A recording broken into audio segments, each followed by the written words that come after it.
Alright, then time for another video, and I'm going to actually show you now how I pick horses. Now, at the minute it is 20 past 7 on Monday. I'm going to pick a horse that's running on Wednesday night, so that effectively gives you 48 hours before the horse runs to kind of have a look and go through this with me if you wanted to. Now, I've got loads of different websites open at the minute. This is what is called the Racing Post's bloodstock cards. Okay, this is the Racing Post's current cards. If I'm looking on my laptop, I use the Racing Post's new cards. These are the ones that it will automatically take you to, okay? If I'm looking on my mobile, I'll look at the bloodstock cards because they just display better with the whole top speed and Racing Post rating and all the other little bits and bobs, okay? The race that I'm looking at is a Class 3 handicap, okay, for horses rated 0 to 95, and they've got to be 4-year-old plus.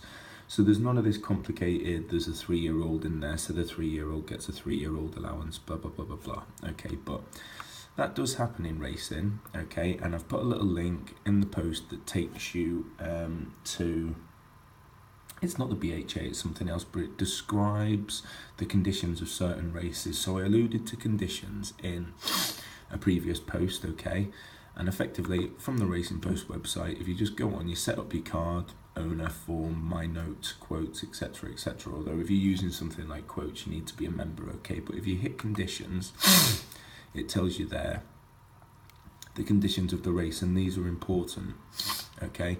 Not only does it break down kind of prize money and other little bits and bobs like that, but it tells you it's just standard conditions. The race is for horses aged 4-year-olds plus, which means that a horse rated 90 will carry £10 more than a horse rated 80. There's nothing to do with kind of 3-year-old allowances or any of that gubbins. This is a nice straightforward race, okay. So that's the Racing Post bloodstock card.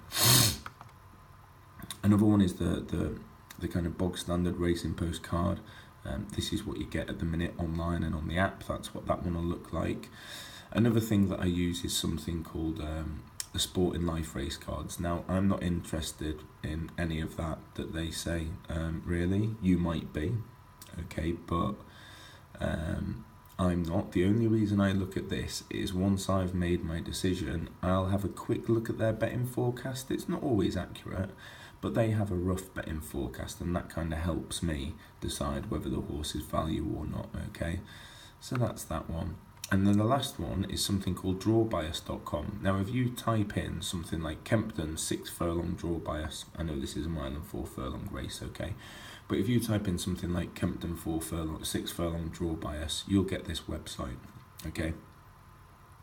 It tells you a little bit about the race course. It tells you key characteristics of the race course, okay? It shows you a little a circuit diagram there, and if you want to, you can look at the draw to see if there is a draw bias. So with this one, it would appear that there is a slight bias towards low draw numbers, although I bet that is in larger fields, okay?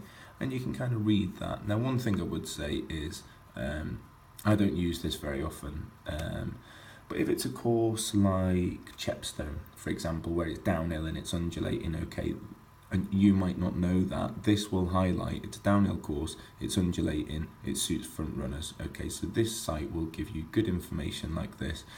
And if you didn't know that tracks like Chester have a big draw bias towards horses drawn low, etc, etc, it's a good one to keep in your back pocket. I mean, as much as I've been watching horse racing for years, I can't remember absolutely everything, okay, so that's another kind of site that I will use. Okay, so how do I pick horses then? So this is your kind of standard card, okay, and you can rearrange this card however you want, okay. Now, you have this card or you have the pro card. The pro card is if you've got a login, if you've got a membership, okay, and then you can go in, but this is fine as it is, there's nothing wrong with this. You can adjust the horse by its number, okay. Number in this case, because there's no odd conditions, will be weight. So it shouldn't matter whether we hit number or weight. They should still display in the same order. You can hit draw, and it'll put them with the lowest draw first, and then the highest draw first. Okay. You can put them age. If it's if you're looking at trends and it's a particular race where older horses do well, jockey, trainers run into form, etc., you can kind of pop that look, so we can put the claimer at the top, we can have the trainer run into form, who's doing best, blah blah blah, we can put top speed, we can put the racing post rating highest. Okay, so you'll have heard me say that I come up with my own ratings. Okay, this number here, 83 or 94 or 94, is the horse's official rating. This number here is the horse's top speed rating, and this number here is the horse's racing post rating. Now when I say I come up with my own ratings, all I do is steal other people's ratings, i.e. what's there right in front of me, and I add them all up. And the one with the highest number is the one I want to look at first. Now that doesn't mean that that is the horse that's going to win.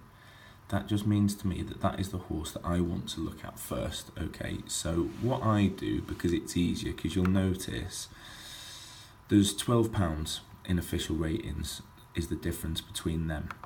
On the racing post rating, the difference is, what's that, kind of £9. However, on top speed rating, okay, the difference is quite excessive. So if you put the one with the highest top speed rating by hitting that at the top, okay, and then look across, you don't need to get a notepad and pen out to figure out that this one here, second highest top speed, joint highest racing post rating, joint highest official rating, that one there is the top rated, okay, and then it would be between that one and that one, but I'm not going to do the maths right now. That doesn't mean that this one is going to win, that just means that this one is going to be the first one that I'm going to look at. If this one doesn't fit the bill, I'll hit this and scratch it from the card, okay, and then I'll look at the next highest rated and the next highest rated until I find one that fits the bill. When that horse fits the bill, okay, if I can't find any kind of flaws, any kind of chinks in its armour, and I think that it's a good price, that will be my selection, effectively, alright. I will look at the other horses. I'll look at things like, if it's a small field, I'll look at pace. If it's somewhere like Chester, I'll look at the draw. If it's somewhere like Chepstow or Epsom, where they're just going to go off 100 miles an hour because it's a downhill 5 furlong sprint, then, you know, I'll take all those things into account, okay? But just looking at this card then, so this is the one that just popped out as my top rated, okay, because quite simply, it had the highest numbers, all right?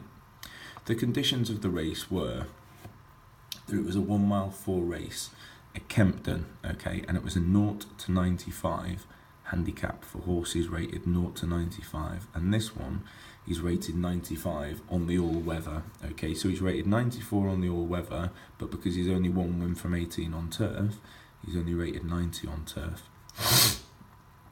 So this horse then, he's had 24 runs on the all-weather, 6 wins, 5 seconds, 2 thirds, so he's not done too bad, okay.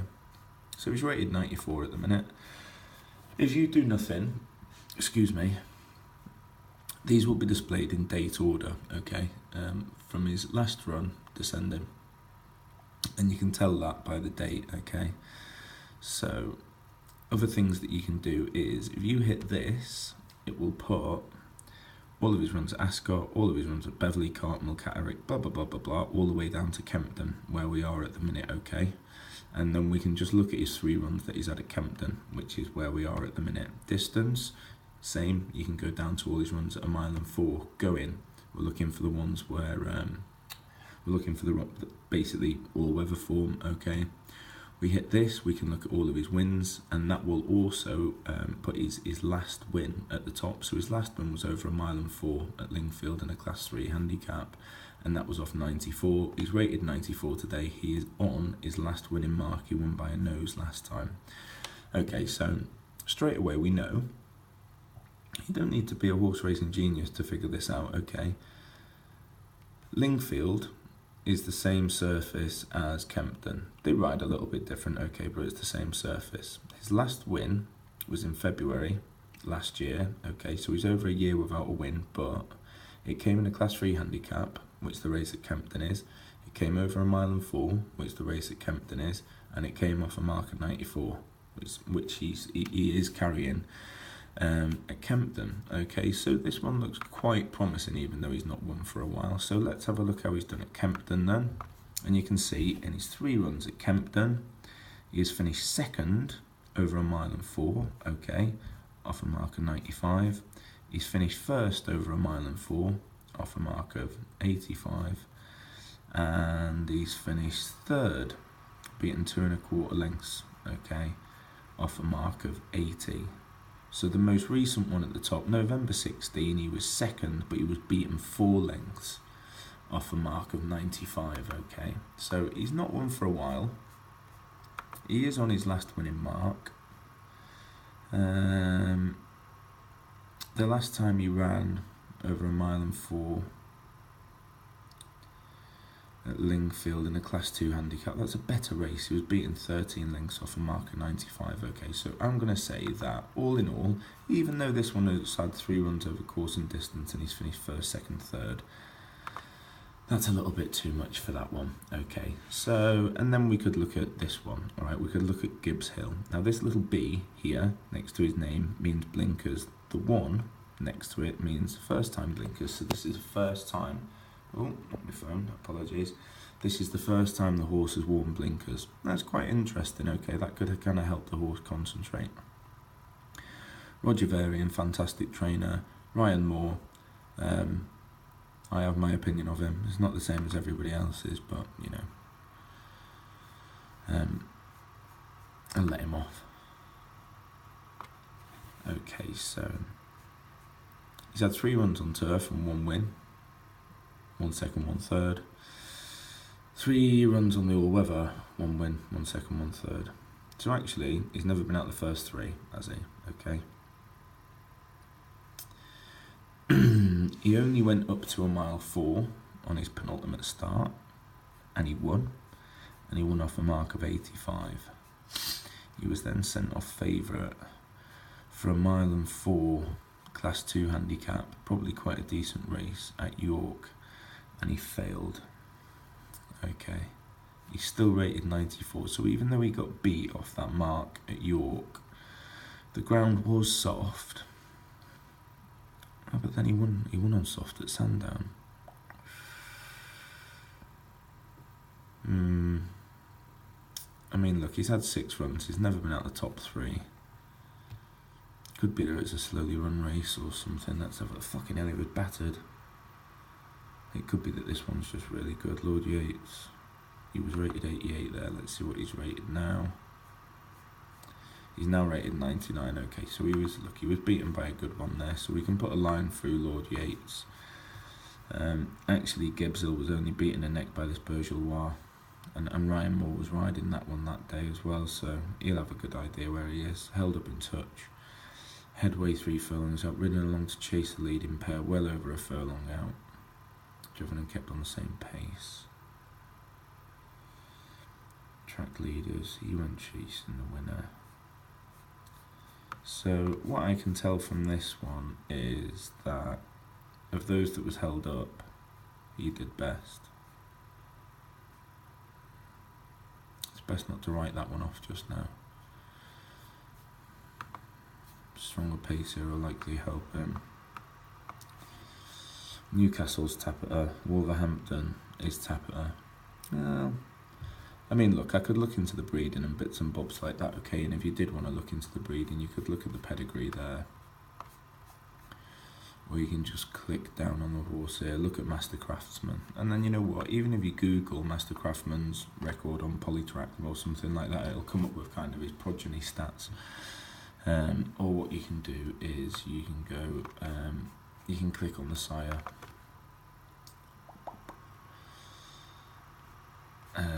And then go stud record.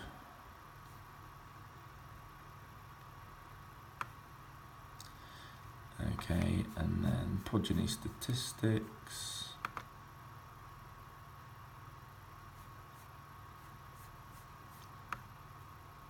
And then you're looking at their record on the all-weather.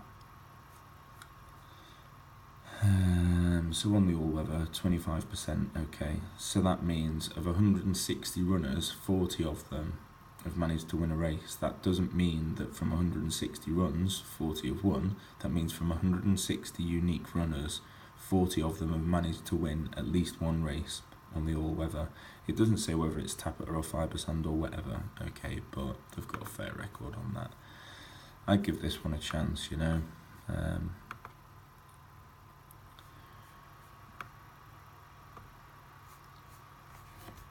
When he's run there, this one's led. In touch, lost ground after 5 furlongs, smooth head one on the outside to lead, approaching final furlong, shaken up and soon quick and clear, readily. Sounds like he's a horse on the upgrade and he just kind of got caught out at York last time. I'd put a line through that and say that actually he's probably quite a likely sort. Although I've already closed the Sporting Life card now, but I would probably look at that and see what kind of price this one's predicted at. So at the minute, that one is my number one pick. Okay, so he's £11 higher than that one on official ratings, even though he's £16 lower rated with the top speed figure. He's then kind of £9 higher again there. So first time blinkers will help him concentrate. That could be something that Roger Varian or Andrew Razzini, who rode the horse last time, has kind of pointed out to him. Look, maybe he just needs a little bit of something. Horses tend to respond to headgear the first time.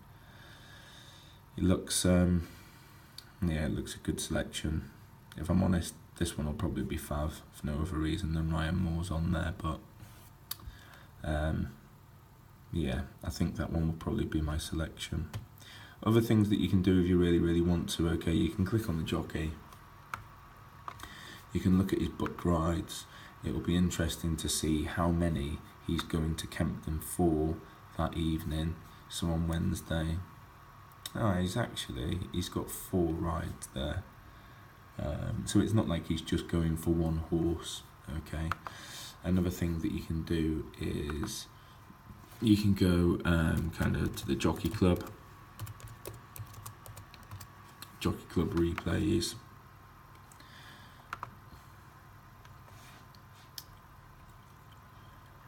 Okay, you can click dates. Let's go for Saturday, see what happened on Saturday.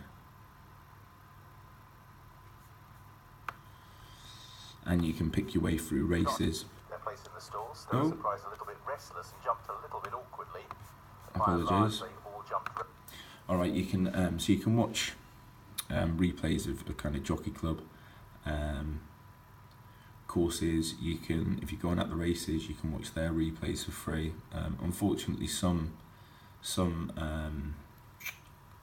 replays are kind of restricted. So Racing UK actually have the rights to some of them, which is a little bit shit, but because you have to then pay for those replays, but there's not a lot you can do about that. So there you go. That's it. Very simply, one way of how I would pick horses. Now it's different for every kind of race. There is so many different things that I could cover. Literally every kind of anomaly that would come up. Videos have been fucking hours and hours and hours long. It might as well just be easier for me to FaceTime you all. Have a look at that, have a play about with it, see what you think of it, and if you've got any questions or if there's anything else you want me to cover, just comment and we'll go from there, and I'll keep showing you bits and bobs. If there's any kind of websites that you're interested in, if you're interested in jump racing, sprint racing, this, that and the other, you know, how to analyse a video, anything that you want, just ask me. I live in Cornwall, I work in Portsmouth, I spend most of my time here sat in my pants, going slightly crazy because I'm away from my family and all I can really do is watch replays of horse racing, etc, etc. So anything you want, ask. You pay me money to give you information. the money isn't necessarily important to me. I would love nothing more than to kind of teach you guys how to do it, and for you to go away and be successful in horse racing. If I could do that, that would be mega. I'd absolutely love that. Okay, so that this isn't about money, even though I charge, which sounds a bit tongue-in-cheek. Okay, it's not about the money. You're paying for a service.